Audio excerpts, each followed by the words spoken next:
an organization headed by Osama bin Laden, which had openly declared war on the United States and was committed to killing innocents in our country and around the globe. And so we went to war against Al-Qaeda to protect our citizens, our friends, and our allies. Over the last 10 years, thanks to the tireless and heroic work of our military and our counterterrorism professionals, we've made great strides in that effort. We've disrupted terrorist attacks and strengthened our homeland defense. In Afghanistan, we removed the Taliban government, which had given bin Laden and Al-Qaeda safe haven and support. And around the globe, we've worked with our friends and allies to capture or kill scores of Al-Qaeda terrorists, including several who were a part of the 9/11 plot. Yet, Osama bin Laden avoided capture and escaped across the Afghan border into Pakistan.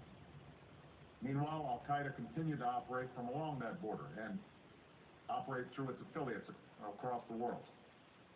And so shortly after taking office, I directed Leon Panetta, the director of the CIA, to make the killing or capture of bin Laden the top priority of our war against Al-Qaeda, even as we continued our broader efforts to disrupt, dismantle, and defeat his network. Then, last August, after years of painstaking work by our intelligence community, I was briefed on a possible lead to bin Laden. It was far from certain, and it took many months to run this thread to ground.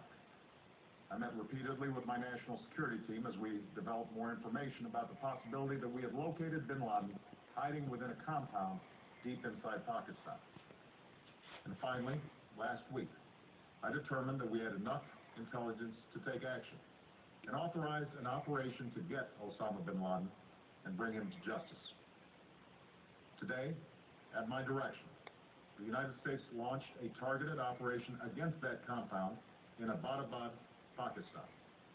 A small team of Americans carried out the operation with extraordinary courage and capability. No Americans were harmed. They took care to avoid civilian casualties. After a firefight, they killed Osama bin Laden and took custody of his body. For over 2 decades, bin Laden has been Al-Qaeda's leader and symbol, and has continued to plot attacks against our country and our friends and allies. The death of bin Laden marks the most significant achievement to date in our nation's effort to defeat Al-Qaeda. Yet his death does not mark the end of our effort. There's no doubt that Al-Qaeda will continue to pursue attacks against us. We must, and we will, remain vigilant at home and abroad. As we do, we must also reaffirm that the United States is not and never will be at war with Islam. I've made clear, just as President Bush did shortly after 9/11, that our war is not against Islam, because bin Laden was not a Muslim leader. He was a mass murderer of Muslims.